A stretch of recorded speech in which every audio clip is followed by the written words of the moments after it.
नमस्कार, मैं हूं रंजीत झा। एक और जहां पीएम आवास में सेंगोल यानी राजदंड को स्वीकारते हुए हमारे प्रधानमंत्री नरेंद्र मोदी चोल वंश की फैंटेसी को महसूस कर रहे होंगे और अगली सुबह जब वह नए संसद का उद्घाटन भी करने जाएंगे तो वह दृश्य भी अनोखा होगा, क्योंकि यहाँ पर एकदम से राजशाही का ही आपको छाप मिलेगा, जहां पर राजा प्रधानमंत्री मोदी होंगे और उनकी जो मंत्रिमंडल के सदस्य हैं वो सब वहां मौजूद होंगे। इसके अलावा प्रजा के लिए वो दरवाजा बंद रहेगा।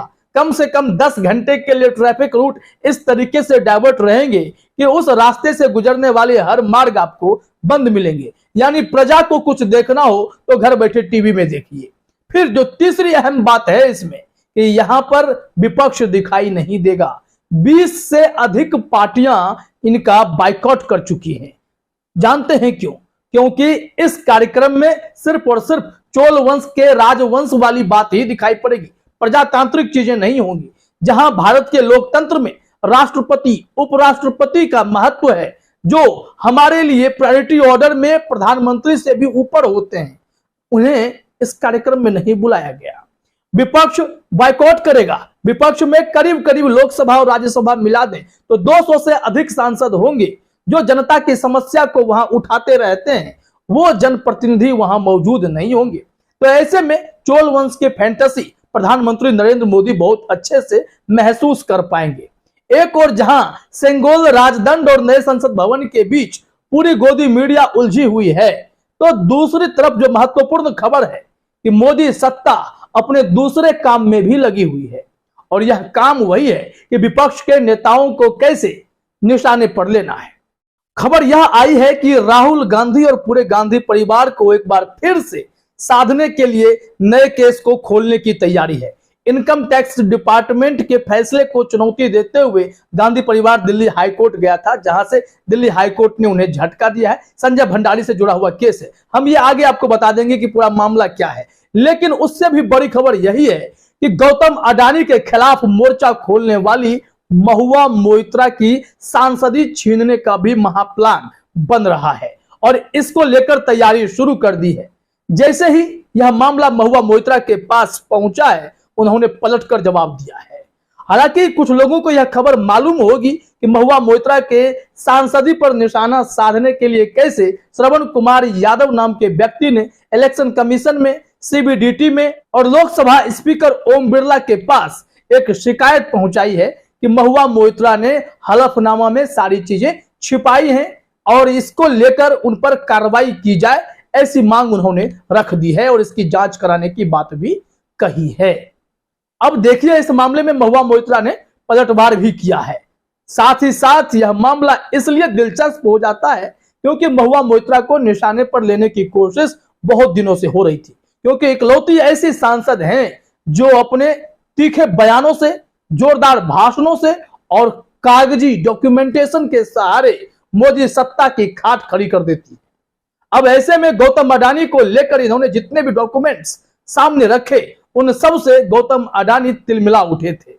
अब बाद में गौतम अडानी के गुर्गों ने इन्हें फोन करके परेशान करने की कोशिश भी की, व्हाट्सएप पर मैसेज भी डाला, इनके रिश्तेदारों को भी डराया गया। लेकिन अब चुनाव आयोग के सहारे, लोकसभा स्पीकर के सहारे और सीबीडीटी यानी टैक्स चोरी का भी मामला इन पर लाद करके इन्हें फांसने की एक साजिश शुरू हुई है। पूरी खबर क्या है वो हम बताते हैं और महुआ मोइत्रा ने क्या जवाब दिया है वो भी बताएंगे। इसके अलावा हम आपको जानकारी देंगे कि जहां एक राजशाही प्रोग्राम की तैयारी चल रही है, तो पैरेलल में कैसे मोदी सत्ता गांधी परिवार को फिर से घेरने के लिए भी फाइलें खंगालने में जुट गई है। बड़े दिनों बाद किसी को याद आई है इस बात की कि महुआ मोइत्रा ने चुनाव आयोग को झूठा हलफनामा दिया है। देखिए अपने स्क्रीन पर अमर उजाला की खबर है, हेडलाइन है इलेक्शन कमीशन, महुआ मोइत्रा पर चुनाव आयोग में झूठा चुनावी हलफनामा दाखिल करने का आरोप, दर्ज कराई गई शिकायत। अब खबर के डिटेल में जरा देखते हैं कि क्या जानकारी दी गई है। अमर उजाला ने लिखा है कि श्रवण कुमार यादव नाम के शख्स ने लोकसभा अध्यक्ष ओम बिरला और केंद्रीय प्रत्यक्ष कर बोर्ड को भी अपनी शिकायत दर्ज कराई है। साथ ही मुख्य चुनाव आयुक्त राजीव कुमार से कृष्णानगर के सांसद महुआ मोइत्रा के खिलाफ कार्रवाई की मांग की है।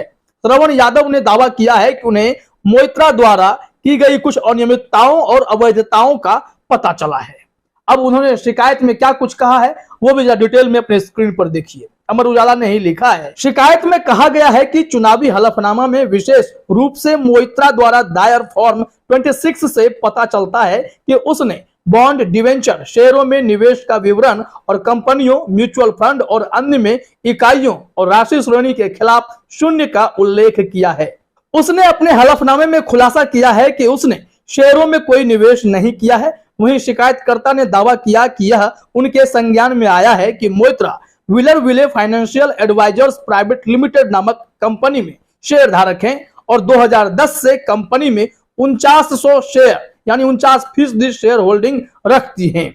अब देखिए, इस मामले में श्रवण कुमार यादव ने शिकायत डाल दी।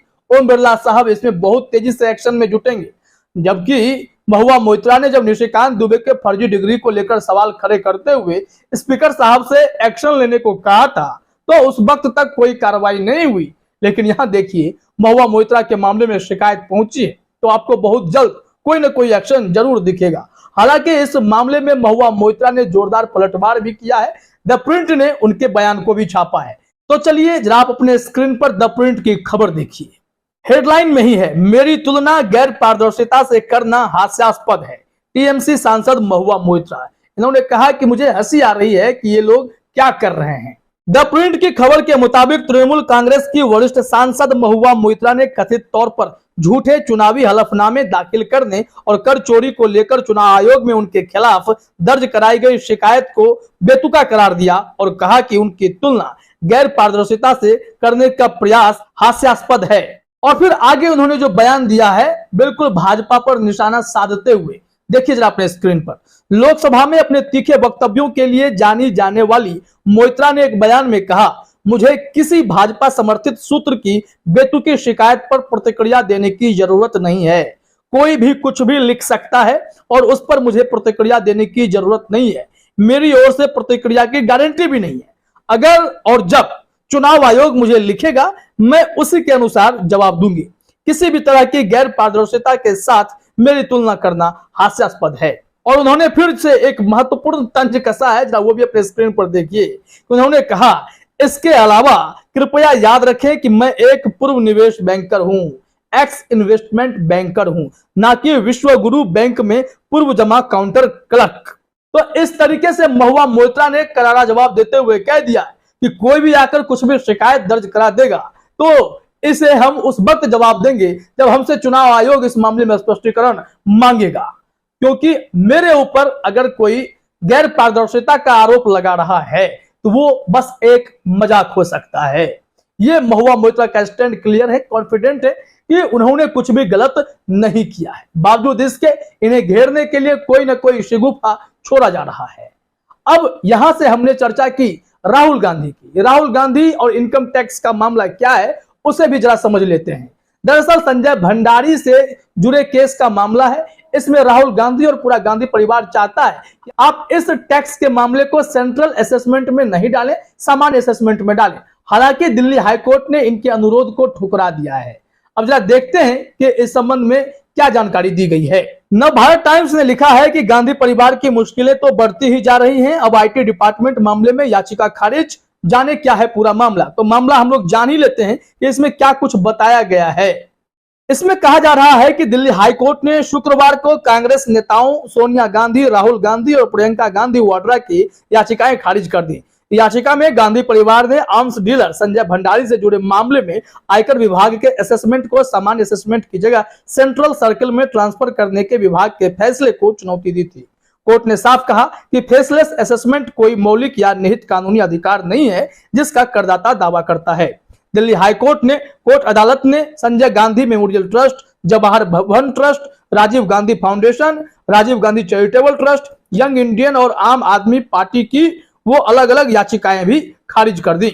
इन याचिकाओं में भी समान कानूनी मुद्दे उठाए गए थे। तो यहां पर मामला अभी आगे चलेगा, सेंट्रल असेसमेंट होगा, फेसलेस वाली बात कही गई है। दिल्ली हाईकोर्ट ने कहा है कि इस मामले में हम गांधी परिवार की तरफ कोई रुख नहीं कर सकते हैं। तो मतलब साफ है कि आने वाले समय में राहुल गांधी को और पूरे गांधी परिवार को घेरने की कोशिश होगी, क्योंकि 2024 भी नजदीक आ रहा है। दूसरी तरफ नए संसद भवन के तामझाम में उलझी मोदी सरकार अपने तमाम ब्यूरोक्रेसी को लगा चुकी है कि अगल बगल जो नेता लगातार मोदी सत्ता के खिलाफ आवाज उठा रहे हैं उन पर नकेल कसिए। ऐसे में महुआ मोइत्रा को भी निशाने पर लिया गया है और उनके सांसदी को खतरे में डालने की कवायद भी की जा रही है। तो देखिए अंजाम क्या होता है। फिलहाल इस वीडियो में इतना ही। आप सभी का हमसे जुड़ने के लिए बहुत बहुत धन्यवाद।